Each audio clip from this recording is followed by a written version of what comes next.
महान विवेकी राजा। शव को लाने के लिए राजा विक्रमादित्य फिर से शमशान में पहुंचे।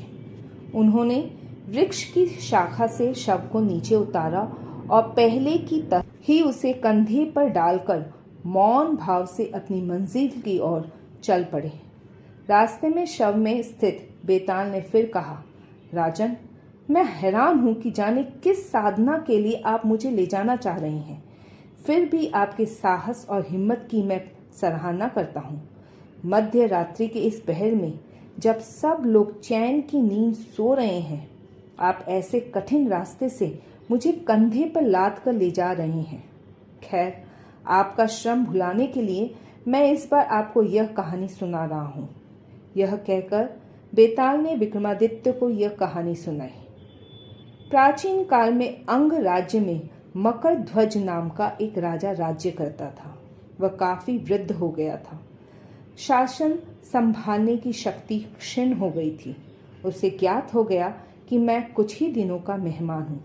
मेरे प्राण कभी भी निकल सकते हैं। इन परिस्थितियों में एक दिन उसने अपने पुत्र मलय सिंह से कहा, बेटे, अब मैं काफी वृद्ध हो गया हूँ, परंतु इहलोक की मेरी इच्छाएं अब भी शेष है। सुख भोग की लालसा अब भी मुझ में जीवित है। मैं और कुछ समय तक जीवित रहना चाहता हूँ, लेकिन प्रकृति धर्म के अनुसार वृद्ध होने के बाद मृत्यु निश्चित है। तुम मेरे मरने के बाद मेरे शव को जलाना नहीं।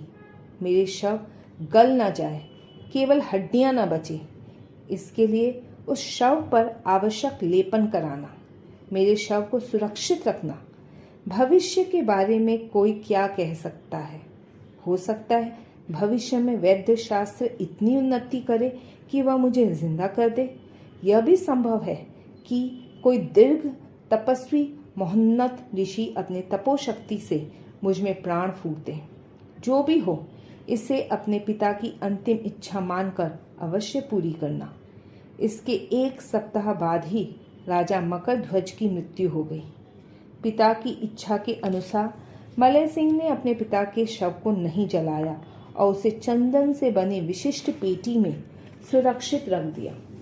इसके बाद मलय सिंह अंग राज्य के सिंहासन पर आसीन हो गया। कलिंग राज्य की राजकुमारी विद्युत प्रभा से उसने विवाह किया। कुछ दिन बाद विद्युत प्रभा गर्भवती हो गई। ज्योतिषी ने भविष्यवाणी की कि लड़का होगा। ज्योतिषी के चेहरे को देख के मलय सिंह को लगा कि ज्योतिषी कुछ और भी बताना चाह रहा है, लेकिन बताने से डर रहा है। तब मलय सिंह ने उन्हें आश्वासन देते हुए कहा, जो स्पष्ट है कहिए, कुछ भी छिपाइए मत। ज्योतिष ने कहा, राजन, 1 महीने के अंदर महारानी को सर्प द्वारा डसने का खतरा है। राज्य दंपति ज्योतिषी की इस भविष्यवाणी पर बहुत ही व्याकुल हुए।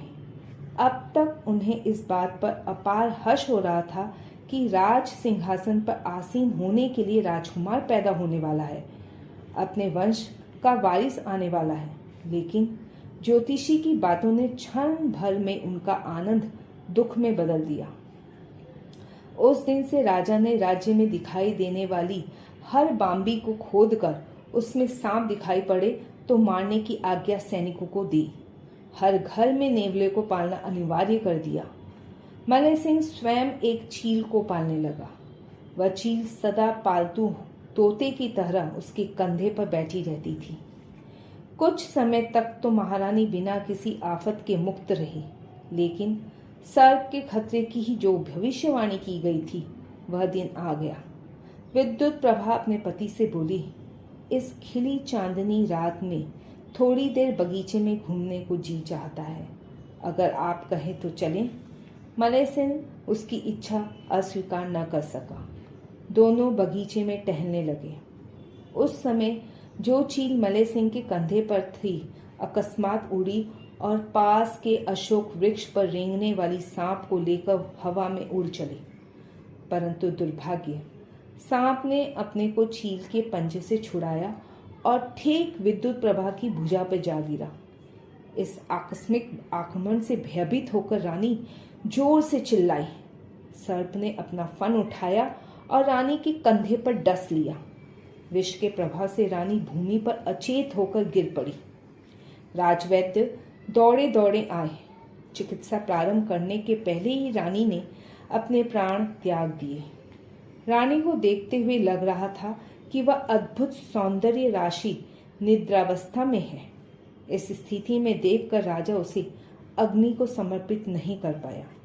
उसके शव पर भी लेपन पुतवाया और उसे चंदन की पेटी में सुरक्षित रखकर उसी कमरे में रख दिया जिस कमरे में उसने अपने पिता का शव रखा था। कुछ समय बाद हिमालय पर्वत में तपस्या करने वाले महर्षि चैतन्य आनंद स्वामी उस राज्य में पधारे।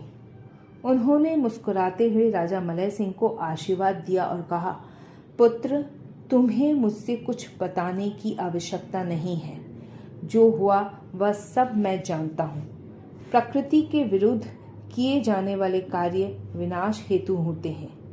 अपने पिता के शव को न जला के तुमने उसे सुरक्षित रख लिया, इसीलिए यह दुर्घटना घटी और उससे तुम्हारी पत्नी की अकाल मृत्यु हुई। अब भी कुछ नहीं बिगड़ा। अपने पिता के शव का दाह संस्कार करवाओ, तुम्हारी पत्नी जीवित हो जाएगी। महर्षि की बात सुनकर मलय सिंह सोच में पड़ गया। फिर हाथ जोड़कर बोला, स्वामी जी, क्या आप मृतकों को प्राणदान नहीं देंगे? महर्षि हंसते हुए बोले, वत्स, मेरी तपोशक्ति केवल एक ही प्राणी को बचाने तक सीमित है। कहो, किसको बचाऊं, पत्नी को या पिता को? यह सुनकर मलय सिंह कुछ देर तो चुप रहा, फिर कुछ सोचकर तपाक से बोला, स्वामी जी, आप मेरे पिता मगधध्वज को ही प्राणदान दीजिए। महर्षि ने मलय सिंह का अभिनंदन करते हुए कहा, वत्स, तुम महान विवेकी हो, इसीलिए अपने तीनों प्रियजन को जीवन दान दे पा रहे हो। यह कहानी सुनाकर बेताल बोला, राजन, चैतन्य स्वामी की बातों में पारस्परिक वैरुध्य दिखाई दे रहा है। लगता है वे अपनी ही बात के विरुद्ध कर रहे हैं। प्रथम तो उन्होंने बताया कि वह अपने तपोशक्ति से एक ही को जीवित कर पाएंगे, लेकिन मलय सिंह ने जैसे ही अपने पिता को बचाने की प्रार्थना की तो उन्होंने तत्काल कह दिया कि अपने विवेक से तीनों को जीवन दे रहे हैं, जबकि महर्षि की संपूर्ण शक्ति एक ही को जीवित करने तक सीमित है। तो तीन को प्राणदान देना कैसे संभव है? मेरी दृष्टि में यह असंभव है। थोड़ी देर के लिए समझ ले कि यह संभव है, पर यह तो बताएं कि महर्षि के कहे अनुसार मलय सिंह अपने पिता की दाह क्रियाएं करवाता तो विद्युत प्रभा के मरने की बात ही नहीं उठती। अर्धांगिनी की बात भुलाकर अपने वृद्ध पिता को बचाने की प्रार्थना करना राजा का अविवेक है, अक्षम्य अपराध है। राजा यही चाहता था कि सब लोग उसे पितृभक्ति परायण कहकर उसकी प्रशंसा करें। थोड़ी देर के लिए इसे भी भुला दें। महर्षि की बातों में एक बात मेरी समझ में नहीं आ रही है। हम तो केवल मलय सिंह के पिता और पत्नी को ही जानते हैं, लेकिन महर्षि ने जिस तीसरे प्राणी के बारे में बताया, वह तीसरा प्राणी है कौन? मेरे इन संदेहों का समाधान जानते हुए भी अगर आप चुप्पी साधे रहे तो मेरी शर्त के अनुसार आपके सिर के टुकड़े टुकड़े हो जाएंगे। विक्रमादित्य ने कहा, बेताल, मलय सिंह को केवल पितृभक्त समझना भूल होगी। वह अपनी पत्नी को जान से भी ज्यादा चाहता था, इसलिए पत्नी की मृत्यु के बाद उसने दूसरे विवाह का प्रयत्न ही नहीं किया। ऐसा विचार मन में आने ही नहीं दिया।